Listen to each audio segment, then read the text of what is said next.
주기 위함입니다. 역대기는 바벨론 포로에서 돌아온 이 남은 자들을 위해 기록되었습니다. 이 포로 생활에서 본국으로 귀환해라 라고 했을 때 그들이 가졌던 감정은 무엇이었을까요? 다시 나라를 세운다는 것에 대한 기대, 꿈, 희망, 기쁨 이런 것들이었을 겁니다. 그러나 돌아왔을 때 본국의 모습은 폐허였습니다. 앞에서 가졌던 그런 감정과 마음들이 무너질 수밖에 없었습니다. 그런 그들을 향해 하나님은 이 역대상, 역대하를 통해 소망을 주고자 함이었던 것입니다. 어떤 소망일까요? 이 각 시대의 사건들을 보면서 역사의 주관자가 누구이신가? 그 주관자와 함께라면 우리는 다시 일어설 수 있다라는 소망이라는 것이죠. 오늘 우리의 본문은 역대상 7장입니다. 역대상 7장은 앞에서 언급되지 않았던 나머지 지파들, 이사갈, 베냐민, 납달리, 므낫세, 에브라임, 아셀까지의 족보를 기록하고 있습니다. 우리는 계속해서 족보를 보고 있습니다. 우리가 바라볼 때는 그저 이름들의 나열입니다. 잘 우리가 발음하기도 힘든 그런 이름들의 나열로 되어 있는데요. 하지만 이 내용들을 살펴본다면 소망을 향한 하나님의 마음을 발견할 수 있게 됩니다. 우리 7장을 보면은요, 첫 번째는 하나님이 이들을 용사라고 부르셨다는 점입니다. 이스라엘 백성들은 하나님께 선택받은 백성들이기도 했지만 동시에 하나님 앞에 불순종했던 백성들이기도 합니다. 그에 대한 결과로 나라가 망했고 포로 생활을 하게 됐죠. 그러나 그런 그들을 바라보며 하나님은 너희는 용사다라고 말씀하십니다. 이 본문 2절과 5절을 보면 이사갈 자손들을 향해 이사갈 모든 종족들은 다 용감한 장사라. 그리고 7절과 9절, 11절 이 베냐민 자손들을 향해 큰 용사라, 용감한 장사라. 그리고 본문 40절 이 아셀 자손을 향해 정선된 용감한 장사요 방백의 우두머리라. 사랑하는 성도 여러분, 족보는 그 사람들의 정체성을 상징합니다. 내가 어디로부터 왔는가? 나는 어떤 사람인가? 비록 이스라엘의 현재는 폐허가 된 가나안 땅 앞에 서 있는 것이지만 그럼에도 불구하고 하나님은 그들의 정체성, 너희의 정체성은 용사야 라는 것을 심어주려고 하고 있다는 것입니다. 이 두 번째는 아픔 가운데 위로가 있었음을 알려주십니다. 에브라임은 애굽의 총리였던 요셉의 둘째 아들입니다. 이는 둘째임에도 불구하고 하나님께 장자의 축복을 받았습니다. 하지만 그는 자손들에게 일어난 사건으로 인해 상처를 받게 됩니다. 오늘 본문을 보면은 기록되어 있지 않습니까?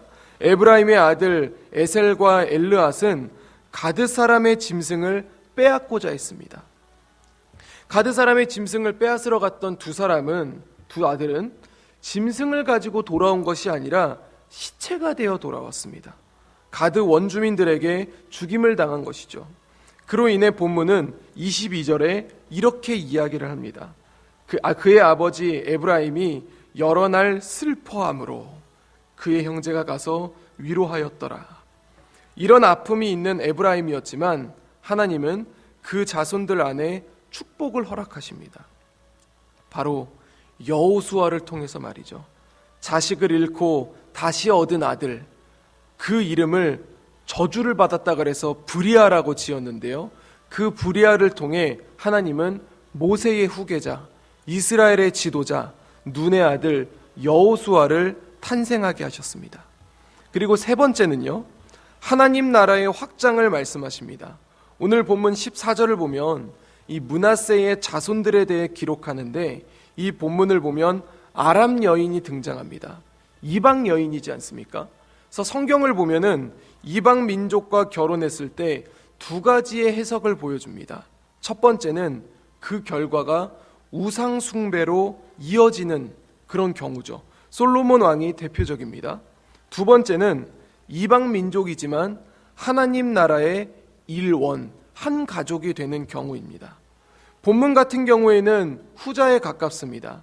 이스라엘에 다시 회복하고 일어서야 할 때 하나님은 왜 이 므낫세 지파의 족보에 있었던 이 사건을 언급하셨던 것일까요? 새롭게 세워질 하나님 나라에서는 이스라엘 민족뿐만이 아니라 온 열방을 향한 하나님의 계획이 있음을 의미하는 것입니다. 주 안에 사랑하는 성도 여러분, 하나님은 오늘 본문을 통해 이스라엘의 회복과 다시 세워질 하나님 나라에 대해 말씀하고 계십니다. 이 본문의 이야기는 1차적으로는 돌아온 이제 이스라엘 백성들에게 들려주는 이야기지만 오늘날 주님의 자녀가 된 우리에게 주시는 메시지이기도 합니다. 우리에게도 이 죄악된 모습이 있습니다. 하지만 하나님은 죄악된 이스라엘 가운데에서도 주님의 은혜를 부어주시며 다시 일어설 수 있는 힘을 주고 계십니다.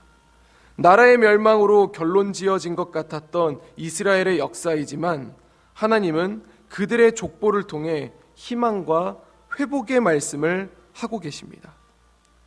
주님은 우리에게도 힘을 주시기를 원하십니다.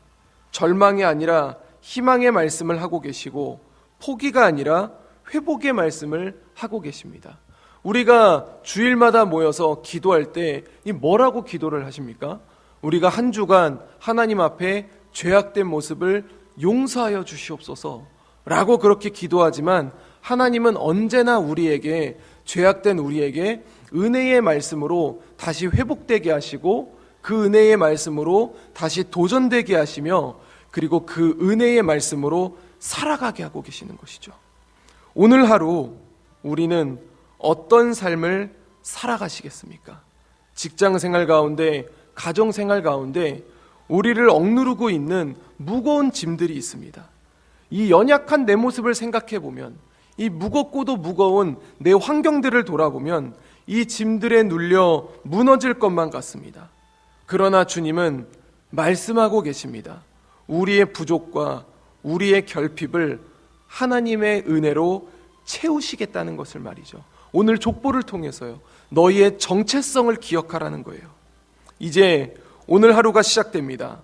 오늘 하루 이 회복의 말씀을 하고 계시는 하나님을 바라보며 이 소망을 부어주시는 하나님을 의지하며 이 채워주시는 주님의 은혜를 충만하게 누릴 수 있는, 그래서 오늘 하루를 승리의 하루로 보낼 수 있는 우리 재건부평교회 모든 성도님들의 하루가 되시기를 우리 주 예수 그리스도 이름으로 간절히 축원드립니다. 기도하겠습니다. 사랑과 은혜가 충만하신 아버지 하나님, 우리는 역대상을 묵상하면서 지금까지 계속해서 족보를 살펴보고 있습니다. 우리는 이 말씀들이 우리에게 익숙하지 않은 이름들이고 또는 우리가 잘 모르는 사람들이기 때문에 어떤 공감이 되지도 않고 이 이야기가 왜 계속해서 나오는지 우리는 의문을 가지기도 합니다. 그러나 주님께서는 오늘 본문 말씀을 함께 살펴보면서 이스라엘 백성들에게 소망을 주었던 것을 우리에게 기억하게 하고 있습니다. 주님, 우리가 이 말씀들을 묵상하며 우리 재건부평교회 모든 성도님들이 오늘 하루를 살아갈 때 주님이 부어주시는 그 은혜와 소망을 바라보며 살아갈 수 있게 하여 주시옵소서. 한 주가 시작되면서 우리에게 놓여져 있는 여러 가지 일들이 있습니다. 여러 가지 무게들이 있고 그 짐들이 너무도 우리를 고통스럽게 만듭니다. 그러나 주님, 족보는 정체성입니다. 우리가 이 말씀들을 묵상하면서 우리의 정체성이 어디에 있는지 다시 한번 기억하게 하여 주시옵소서. 우리가 세상에 속한 것이 아니라 하나님께 속해 있는 사람들이라는 것을 다시 한번 기억하게 하여 주시옵소서. 그래서 우리가 오늘 하루를 보낼 때에 세상 앞에 무너지고 유혹 앞에 흔들리는 것이 아니라 하나님의 말씀을 의지하며 은혜를 부어주시는 주님을 기대하며 소망하며 나아갈 수 있는 우리 교회의 모든 하루가 될 수 있도록 주께서 지켜 보호하여 주시옵소서. 감사드리며 이 모든 말씀 우리 주 예수 그리스도 이름으로 간절히 기도드립니다. 아멘. 하늘에 계신 우리 아버지, 아버지의 이름을 거룩하게 하시며 아버지의 나라가 오게 하시며 아버지의 뜻이 하늘에서와 같이 땅에서도 이루어지게 하소서. 오늘 우리에게 일용할 양식을 주시고 우리가 우리에게 잘못한 사람을 용서하여 준 것 같이 우리 죄를 용서하여 주시고 우리를 시험에 빠지지 않게 하시고 악에서 구하소서. 나라와 권능과 영광이 영원히 아버지의 것입니다. 아멘.